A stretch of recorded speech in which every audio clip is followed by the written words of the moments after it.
Quelles sont vos chances pour immigrer au programme de travailleurs qualifiés du Québec avec la plateforme Arima? Dans cette vidéo, je vais vous expliquer comment ça fonctionne et comment savoir si vous avez de bonnes chances ou pas.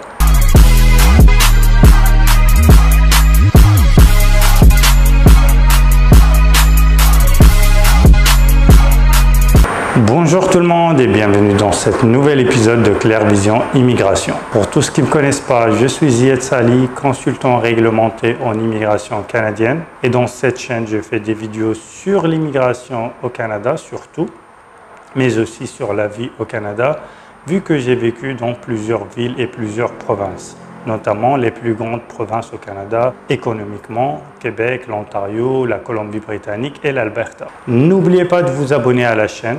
Les abonnés auront des réductions pour les consultations et prises en charge de dossiers. Maintenant, entrons dans le vif du sujet. C'est quoi Arima? En fait, Arima, c'est une plateforme pour le programme de travailleurs qualifiés au Québec, qui est un programme parmi plusieurs programmes d'immigration de résidence permanente au Canada. Je le répète et je le dis toujours, c'est pas le seul, il y en a plusieurs programmes.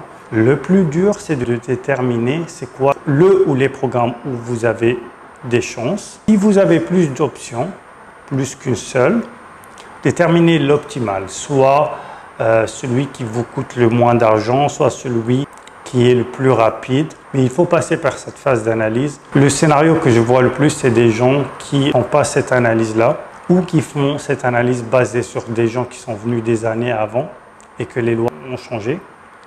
Après, tu vas investir dans ce projet-là. Bien sûr, payer des frais pour des tests, des équivalences, avancer, investir, faire des efforts et à la fin, trouver que tu n'as pas de chance. Ça, c'est le pire scénario possible parce que tu n'as pas passé par l'étape d'analyse. L'analyse, tu peux le faire toi-même par des recherches. Je recommande les sites canada.ca ou le MEFI. Bien prendre des consultations avec des représentants légaux, des consultants en immigration, des avocats en immigration. Comment fonctionne Arima? Le principe est simple. Il y a comme des tirages chaque mois. On ne peut pas savoir combien, mais 2 par mois, 2 ou 3 par mois. Parmi tous les profils admissibles, il faut déjà être admissible, on va prendre les meilleurs. Soit disons ce mois-là, on va faire 2 tirages.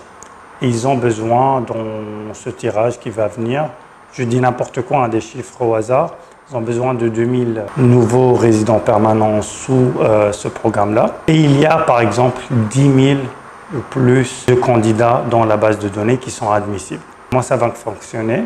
Ils vont prendre les 2000 meilleurs scores. Toi, comment tu vas savoir tes chances? Tu vas te baser sur les derniers tirages. Prends par exemple les 10 ou les 15 derniers tirages. Tu vas voir les derniers scores et tu vas les comparer avec ton score. Mais ce n'est pas que ça. Des fois, ils font des tirages basés aussi sur les codes CMP.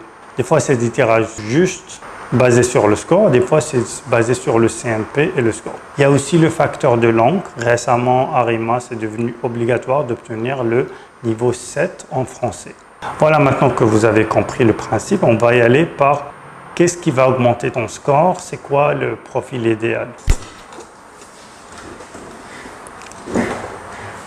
Les facteurs dont Arima se base pour qualifier ses résidents sont l'âge, c'est très important, le diplôme, quand je dis le diplôme, non seulement le niveau, mais aussi le domaine.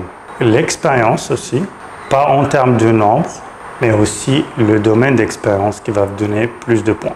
Si vous avez un conjoint, on va évaluer son diplôme aussi. Si vous avez vécu dans le Canada ou le Québec, c'est un grand plus, surtout le Québec, si vous avez fait vos études au Québec ou travaillé au Québec. Si vous avez une offre d'emploi validée, ça c'est un très grand atout, mais c'est difficile à avoir généralement, surtout si tu es à l'étranger. Et finalement, le facteur que tu peux contrôler le plus, c'est le niveau de langue. Et ici, à Arima, ça donne beaucoup plus d'importance au français que l'anglais. Il faut viser le C1.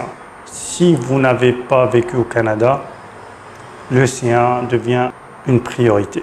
C'est pas impossible de l'obtenir avec un B2, c'est faisable, mais je recommande d'obtenir C1 ou plus. Pour résumer, en termes financiers, je crois que Arima est l'un des programmes les moins chers en termes de fonds minimum requis. Par contre, en termes de sélection pour les francophones, actuellement, j'en ai trouvé d'autres options pour mes clients qui sont plus rapides aussi et plus accessibles pour les francophones. Voilà pour cette vidéo, j'espère qu'elle vous a plu et à la prochaine.